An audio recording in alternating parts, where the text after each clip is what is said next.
प्रबंधक के कार्य, फंक्शंस ऑफ मैनेजर। विद्वान प्रबंधक कार्यों के संबंध में एक मत नहीं है, किंतु वर्तमान में अधिकांश विद्वान इन कार्यों को 4 वर्गों में बांटते हैं। पहला नियोजन, दूसरा संगठन, तीसरा निर्देशन तथा चौथा नियंत्रण। इनके अतिरिक्त आधुनिक विद्वान समन्वय को प्रबंधक के कार्य की अपेक्षा प्रबंध का सार, एसेंस ऑफ मैनेजमेंट कहना ही अधिक उपयुक्त समझते हैं। अब हम इन सभी कार्यों के बारे में अध्ययन करेंगे। पहला नियोजन, प्लानिंग। प्रत्येक प्रबंधक अपने कार्य का श्री गणेश ही नियोजन से करता है। नियोजन प्रबंध का वह कार्य है जिसके अंतर्गत पूर्व निर्धारित उद्देश्यों की प्राप्ति के लिए भविष्य में किए जाने वाले कार्यों का निर्धारण किया जाता है। इस हेतु प्रबंधक भावी कार्यों के साथ साथ इन कार्यों करने हेतु साधनों, विधियों, कार्य पद्धतियों, नियमों और प्रणालियों आदि का भी निर्धारण करता है।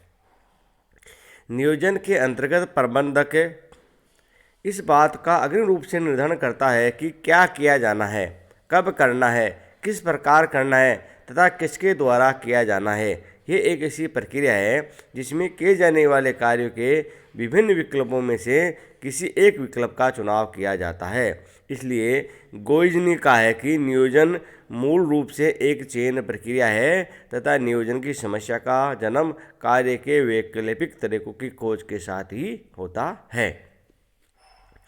नियोजन करने के लिए एक निर्धारित प्रक्रिया का पालन करना उपयुक्त होता है। इसकी प्रक्रिया का उल्लेख हम पहले भी कर चुके हैं, अब आगे के अध्याय में और करेंगे। नियोजन नाम का अध्याय होगा जो अपने सेकंड में चलता है पेपर मैनेजमेंट, उसमें इसका अलग से एक चैप्टर है।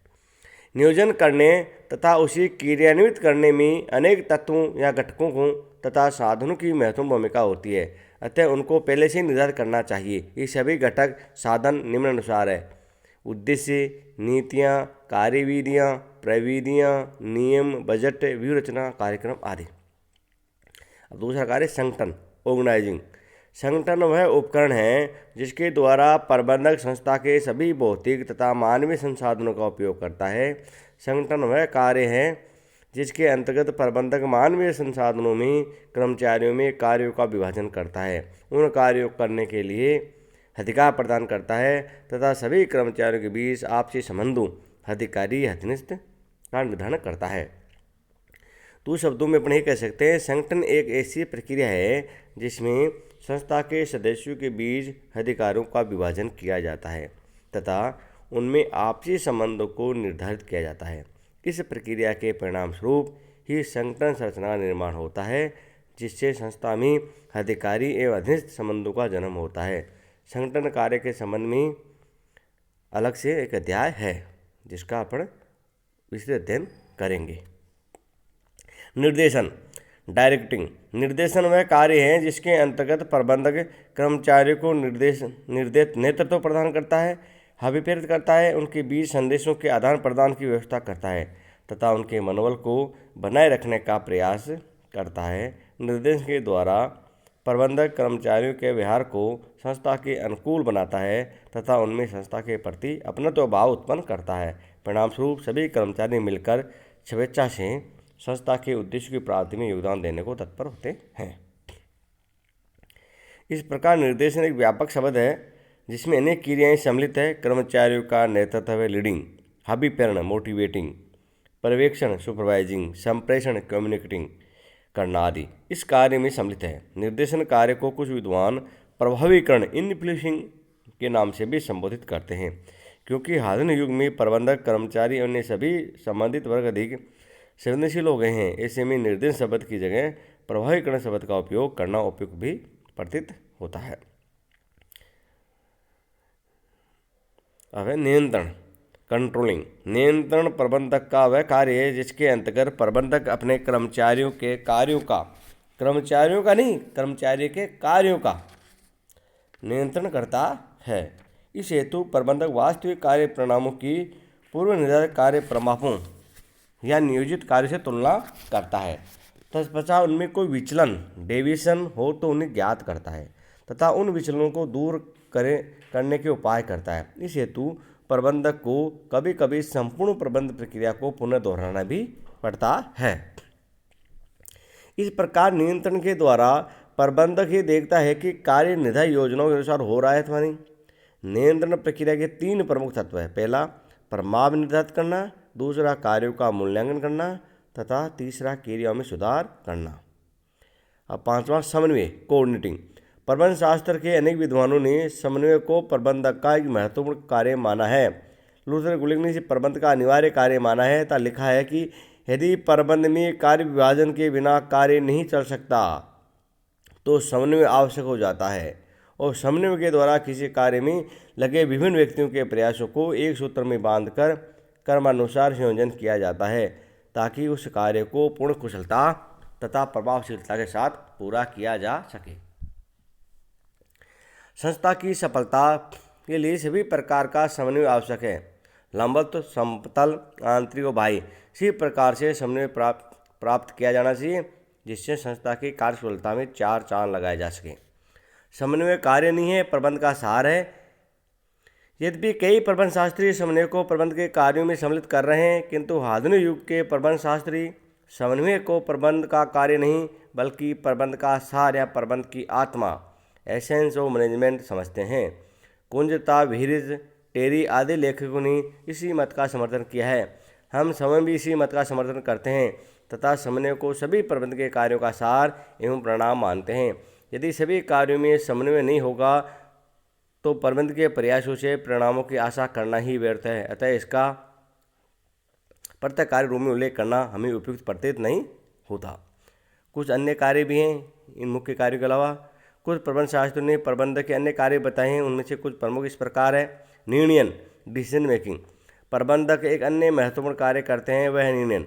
परंतु इस कार्य के संबंध में विद्वानों का विचार है कि प्रबंध के प्रत्येक कार्य में निर्णयन अंतर्व्याप्त है। सभी कार्यों को करने के लिए निर्णय लेने पड़ते हैं, अतः इसी प्रत्येक कार्यों में देखना अनुचित है। फिर भी निर्णय प्रबंधकों का एक महत्वपूर्ण कार्य है। निर्णय एक ऐसी विधि है जिसमें कार्य के वैकल्पिक तरीकों में से किसी एक तरीका चुनाव किया जाता है।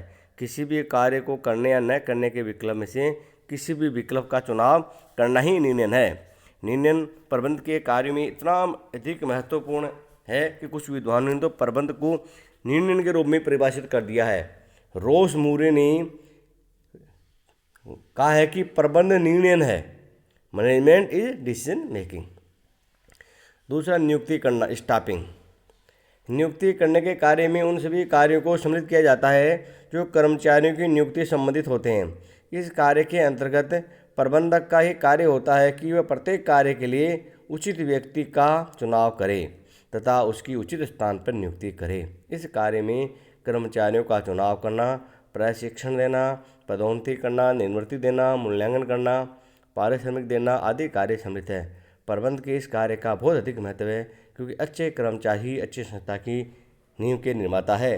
किसी ने कहा है कि कोई भी संस्था अपने कर्मचारियों से अच्छी नहीं हो सकती। अब तीसरा, नव प्रवर्तन, इनोवेटिंग।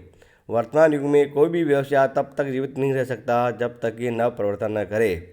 नव प्रवर्तन वर्तमान युग की मांग है, किंतु नव प्रवर्तन तब तक संभव नहीं है जब तक प्रबंधक में आंतरिक सांस भर्ती न हो। दूसरे शब्दों में उसमें अपने विद्यमान व्यवसाय में कुछ न कुछ नव प्रवर्तन कार्य करने की प्रेरणा होनी चाहिए। प्रसिद्ध प्रबंध शास्त्री अर्नेस्ट टेल ने नव प्रवर्तन को प्रबंधक का एक आवश्यक कार्य मानते हैं। प्रत्येक प्रबंधक में पहलपन एक आवश्यक गुण माना जाता है, अतः उसे नए नए विचारों का सृजन करना चाहिए तथा नई नई विधियों का परिवर्तन करना चाहिए। यद्यपि कुछ विद्वान यह तर्क देते हैं कि नियोजन कार्य में नव प्रवर्तन का कार्य सम्मिलित है और नियोजन के कार्य के साथ ही नव प्रवर्तन कार्य होता है, किंतु जब तक नव प्रवर्तन को एक अलग कार्य रूप में नहीं समझा जाएगा तब तक इस कार्य के प्रति इतना ध्यान भी नहीं दिया जा सकता है। यह नव प्रवर्तन शब्द का उपयोग विस्तृत अर्थ में किया गया है। प्रोफेसर डेल के अनुसार नव प्रवर्तन का आशय केवल तकनीकी नव प्रवर्तन से ही नहीं है, बल्कि इसमें संस्था के उद्देश्यों की भली प्रकार प्राप्ति की दिशा में किसी भी प्रकार के नव प्रवर्तन को सम्मिलित किया जाता है। प्रतिनिधित्व, रिप्रेजेंटिंग। प्रोफेसर अर्नेस्ट डेल प्रतिनिधित्व करने को भी प्रबंधकों का एक महत्वपूर्ण कार्य मानते हैं।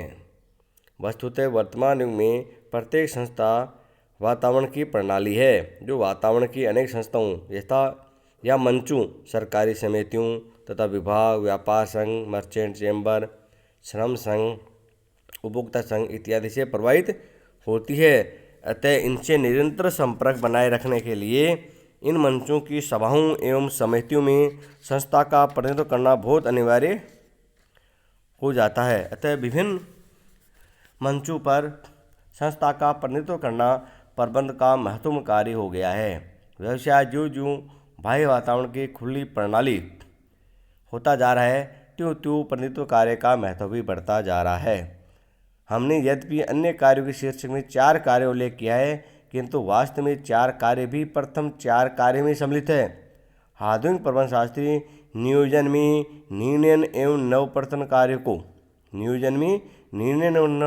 को, और संगठन में नियुक्ति को, निर्देशन कार्य में संप्रेषण एवं प्रतिनिधित्व कार्य को सम्मिलित करते हैं। अतः अन्य कार्यों के शीर्षक में वर्णित कार्य मूल कार्यों का ही विस्तार है। इसलिए हमने प्रबंध प्रक्रिया में 4 कार्यों का ही उल्लेख किया है। उद्यमी एवं प्रबंधक में अंतर। Distinction between entrepreneur and manager. उद्यमी एवं प्रबंधक में कुछ प्रमुख अंतर होते हैं जिनको हम स्पष्ट करने का प्रयास कर रहे हैं। पहला, उद्यमी नवाचार करता है तथा उनका व्यावसायिक उपयोग करता है, जबकि प्रबंधक स्थापित उपक्रम का संचालन करने का कार्य करता है। अतः वह यथास्थिति में कार्य करता है तथा प्राय नवाचार नहीं करता है। दूसरा अंतर, उद्यमी नवाचार करने, उपक्रम स्थापित एवं संचालित करने की जोखिम वहन करता है। ये अपने कार्य में भारी जोखिम भी उठाने के लिए तैयार रहता है, जबकि प्रबंधक उपक्रम की स्थापना एवं संचालन में कोई जोखिम वहन नहीं करता है। ये अपने कार्य में सामान्य जोखिम उठाने को तैयार रहता है। तीसरा, उद्यमी का पुरस्कार लाभ ही नहीं बल्कि सामाजिक सम्मान एवं अहम की संतुष्टि भी होता है, जबकि प्रबंधक का पुरस्कार मूलतः वेतन भत्ते के रूप में ही होता है। चौथा, उद्यमी उच्च उपलब्धि की अपेक्षा से अभिप्रेरित होता है, जबकि प्रबंधक अपने भौतिक एवं सामाजिक आवश्यकताओं से अधिक अभिप्रेरित होता है। पांचवा, उद्यमी में पहलपन, सृजनात्मकता, नवाचारिता, अंतर्दृष्टि, जोखिम वहन करने की क्षमता, नेतृत्व क्षमता आदि के गुण होने आवश्यक है, जबकि प्रबंधक में तकनीकी, मानवीय, वैचारिक, विश्लेषणात्मक एवं प्रशासकीय गुणों का होना आवश्यक है।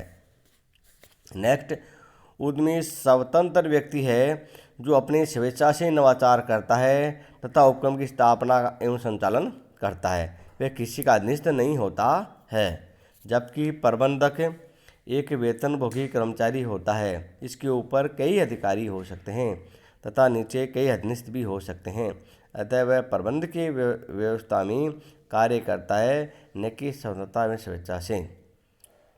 नेक्स्ट, उद्यमी उपक्रम की स्थापना के लिए उत्तरदायी होता है, जबकि प्रबंधक केवल उपक्रम के संचालन के लिए ही उत्तरदायी होता है। नेक्स्ट, उद्यमी नवाचार करता है तथा उत्पादन संसाधनों के संयोजन में परिवर्तन करके उत्पादकता में अभिवृद्धि का प्रयास करता है, जबकि प्रबंधक सामान्यतः उपक्रम के दिन पर दिन कार्यों का प्रबंध करता है।